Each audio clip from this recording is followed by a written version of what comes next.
planos para cinema e série? Algo de Exterminadores do Além ou projeto novo? E aquele fangame dos Exterminadores tá ficando bom, hein?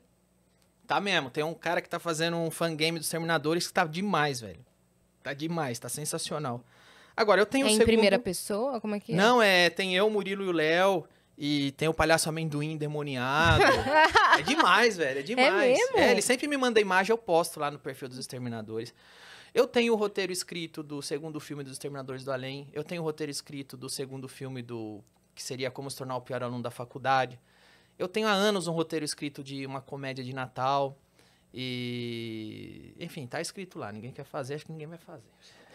Depois dessa entrevista aí que não vai Mas fazer. pra esse ano tem algum projeto? Pra esse ano, o meu projeto é fazer o My Fucking Comedy Club se estabilizar, virar uma casa estável, principalmente pro comediante novo crescer e se consagrar e ter um espaço pra trabalhar e ganhar o dinheirinho dele todo mês. Também quero fazer um show em dupla com o Diguinho. Um show que eu tô planejando com o Diguinho, que vai ser bem legal. Vocês brigarem ao vivo? Uhum. Se ele for, né? Porque o Diguinho chega no dia, tô ruim, tô sem voz. Aí não vai aquele gordo do caramba. Não, esse da Gentili tá meio parado por enquanto, porque pô, a pandemia vai e volta, para e continua. O que é o da Gentili? Seria um projeto de franquia que a gente tava começando, que tava indo bem, mas aí vem pandemia, derruba, tira, então... De restaurante. De restaurante é melhor, que foi ideia do Paulo Baroni, ele me chamou pra fazer parte. O Paulo Baroni é um puta gênio, assim, ele dessa área de culinária e tal, mas... A gente já falou dele aqui, eu não sei se você lembra. A gente contou a história de quando aconteceu toda a cagada do negócio lá, aquele que descobriu tudo. Só que aí, por causa da pandemia, tá meio instável para esse tipo de negócio no momento. Então, tá passando tudo por um processo de reestruturação. E a gente ainda tá sem previsão. Nem disso aí. Parar pra olhar pra trás. Você desmaia, né? O que eu faço é igual montanha-russa. Eu amo montanha-russa, mas eu tenho muito medo de altura. Então, o que acontece? Eu vou na montanha-russa, eu não penso. E eu pago o preço... Sabe qual é a pior parte da montanha-russa pra mim? É a subida. É só aquela hora que eu tenho medo. Porque a subida da montanha-russa, eu me cago de medo. Porque eu tenho medo de altura. A descida é demais, a pirueta é demais. Então, assim, eu não penso que vai ter a subida. Eu só entro na fila, me cago de medo na subida e depois aproveito a viagem. É isso que eu faço com as coisas que eu faço. Eu não paro pra pensar, não. Eu sei que eu vou me cagar de medo em algum momento, mas o melhor podcast da vida. Gostaria de saber do Danilo o que ele acha do lado tóxico das militâncias, quando uma verdade de um grupo vira uma arma agressiva e destrutiva. Falamos aquilo que você estava comentando. Esse é o problema, porque eu acho que quando vou fazer minha comédia, quando vou fazer meu programa, eu sempre me coloco no lugar que eu realmente estou, que é o lugar da pessoa comum, porque é o que eu sou. E entre duas militâncias, tá sempre a pessoa comum. O prejuízo é sempre dela. Porque uma militância de um lado, uma militância de outro, só é militante porque tá ganhando pra isso. Então, quando você vê um artista que fica militando muito por um lado político, pode ter certeza que ele ganha pra isso. Ele ganha, sabe o quê? Publicidade. Porque ele caga a regra do politicamente correto, aí tem lá na agência publicitária o menininho, a menininha que acabou de sair da faculdade, que vai abrir a cancela do pedágio, ele vai passar. Então, esse artista ganha publicidade, ganha a porta aberta no streaming, ganha o jornalista falando que ele é um gênio. Do outro lado, hoje, né, a gente tem um militante do governo que com certeza ganha mamata, com certeza ganha sua teta. E entre esses dois lados que estão dizendo que você é um bosta porque você não quer aderir a nenhum dos dois, tá a pessoa comum, que é exatamente onde eu me encaixo, me enquadro e onde a maior parte das pessoas. E a pessoa comum é a maioria. A maioria não quer idolatrar o político A ou B. A maioria só quer viver e que o político A ou B não enche o seu saco. A maioria só quer contar uma piada, só quer rir de uma piada sem que o cara que se acha iluminado do lado A ou B diga que ele não pode fazer ou que ele é uma pessoa horrível porque fez. Então, o prejuízo é sempre da pessoa comum. Só que a pessoa comum tem que acordar, porque ela é a maioria. Ela é realmente o que importa. E se ela se juntar e começar a mandar os dois lá tomar no rabo, aí as coisas mudam. Sim. Tem que parar de aderir, tem que parar de se intimidar.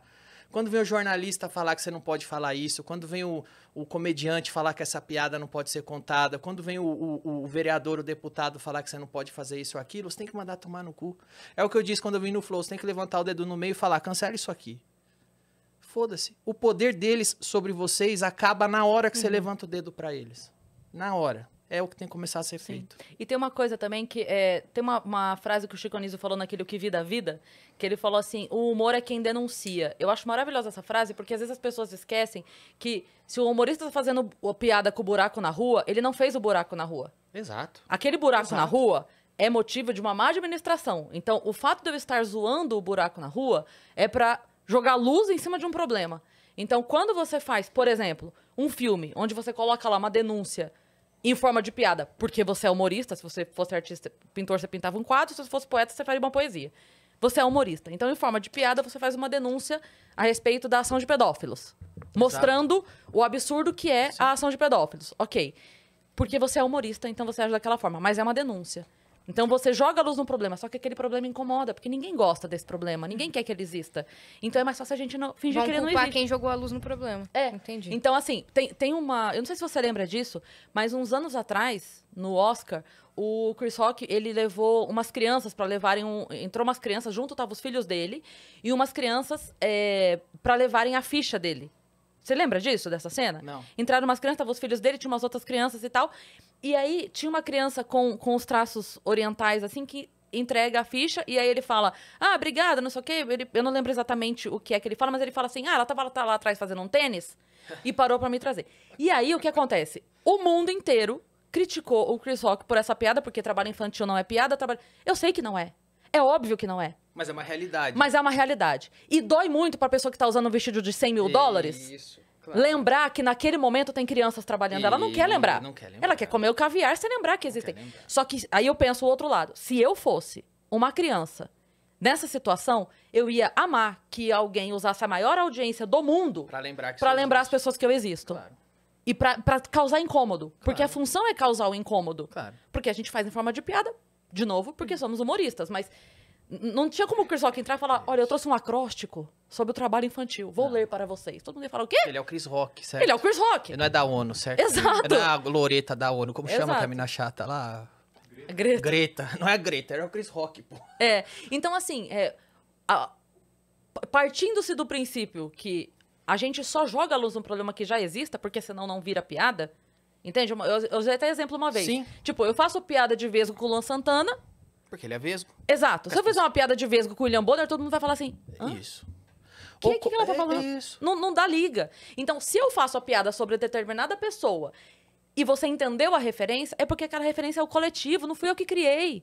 Eu não criei aquela referência. Aquela referência foi usada porque todo mundo pensa isso. Exato. Só por isso a piada funciona. Mas esse é o problema. A militância quer que você ignore a realidade, que você crie uma realidade. Sabe qual é o nome disso? Propaganda. A militância não quer piada, ela quer propaganda. Porque o comediante... Não existe piada sem verdade. Se você não tem uma verdade, se você não tem um fato que está no consciente coletivo, você não tem a contextualização para que a pessoa entenda do que você está falando. Não vai ser uma piada. Piada é 100% razão. A piada é razão. É 100% racional. Se eu não estou falando de um fato público e notório, não tem piada. É o Não que você tem disse. identificação. William Bonner é vesgo. Fala, o quê? Não tem graça. Por quê? Não tem verdade. Não existe piada sem a base ser a verdade.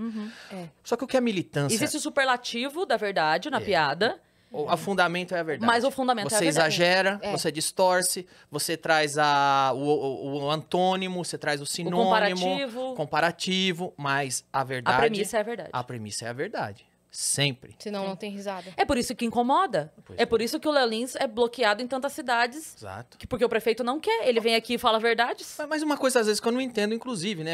A gorda militante vai lá e fala, eu sou gorda, meu corpo é lindo, olha como eu sou gorda, eu tenho orgulho do meu corpo, eu tenho orgulho de ser gorda. Aí você vai lá e escreve gorda, ela, fala que eu sou gorda. A pessoa fala que tem orgulho, você fala que ela é gorda, e ela diz que você não pode falar que ela é gorda.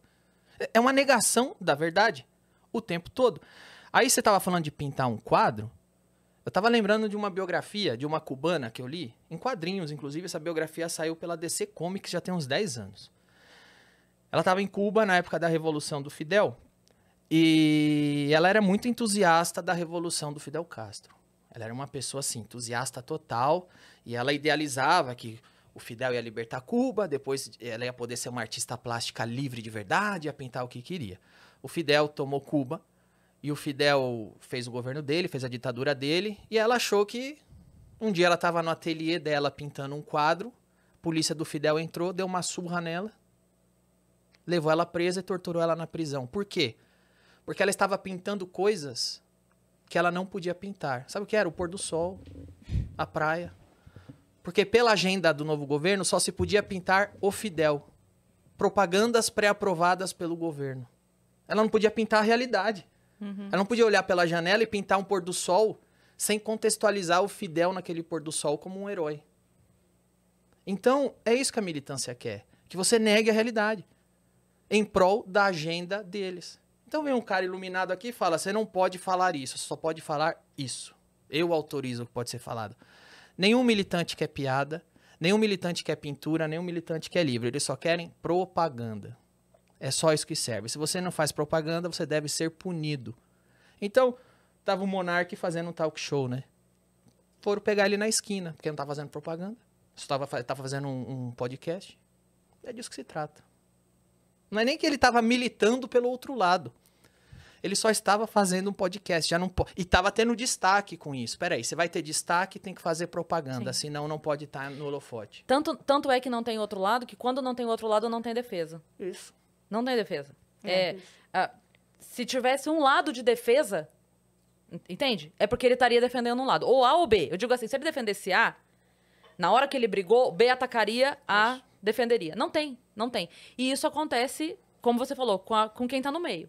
Quem tá no meio e de fato não escolhe um pra abraçar, a hora que entra numa briga, não tem defesa de nenhum dos dois. isso. Ninguém te defende. É isso. Eu prefiro assim, mas ninguém te defende, né? Isso. Se alguém me defender, eu tô Eu errado. tava falando de gorda aqui, militante. Aí você vai no show de comédia, tem gordo e tem gorda que dá risada de piada de gordo, porque é uma pessoa comum, não é um militante. Ele entende que aquilo é uma piada. E daqui a pouco você fez a piada de gordo, você tá fazendo a piada de ser magro. E ele tá rindo também. Você tá fazendo a piada sobre você e ele tá rindo. Porque esse não é o militante, esse é a pessoa normal. E a pessoa normal sabe que uma piada é uma piada. Quem tá forçando a barra, fingindo que tá todo mundo ofendido o tempo todo, é militante. Tem uma história da Ju, que queriam que ela tivesse ofendida? Isso. Lembra? Quando rolou a brincadeira? Na Páscoa. Sim. Foi uma Páscoa. Ah, da Judo de Noite. Era Páscoa, Sim. a Juliana sentou no meu colo, tirou a foto, e a Juliana postou Ela porque que- ela quis. Sim. Ela postou, Ela te deu o ovo ela me deu o ovo de Páscoa, em agradecimento. aí tinha um ovo de Páscoa de chocolate de um lado da minha perna, a Juliana do outro, e ela postou alguma coisa assim, Quem ele vai comer hoje? quem ele vai comer hoje, Sim. quem é ovo de chocolate, alguma coisa assim. Chocolatinho, um negócio assim. Comparando ela com um ovo de chocolate. Qual chocolate ele vai comer hoje? Qual chocolate vai comer hoje? Era uma coisa assim. Aí veio o Catraca Livre e falou que eu era racista porque a Juliana postou Postou. essa foto brincando. E a gente rindo no camarim. Não, quando ela veio aqui, ela explicou. falou, Ela é. falou. Eles definiram. Uhum. Aí você vê como o pessoal é. Pelo Falou, a seguinte- ideia foi minha, ela falou. Não, é pior. O pessoal fala que defende negro, minoria. Só que não. Eles colocam, por exemplo, nesse caso, a Juliana numa posição tão inferior. É igual o Greenpeace coloca um animal. Esse animal vai ser defendido por mim. Aí vem a Juliana e fala, não, mas eu não tô ofendida. Cala a boca aí que eu tô te defendendo. Você tá ofendida assim. Não, não tô. Tá sim. Você não percebeu, mas você tá.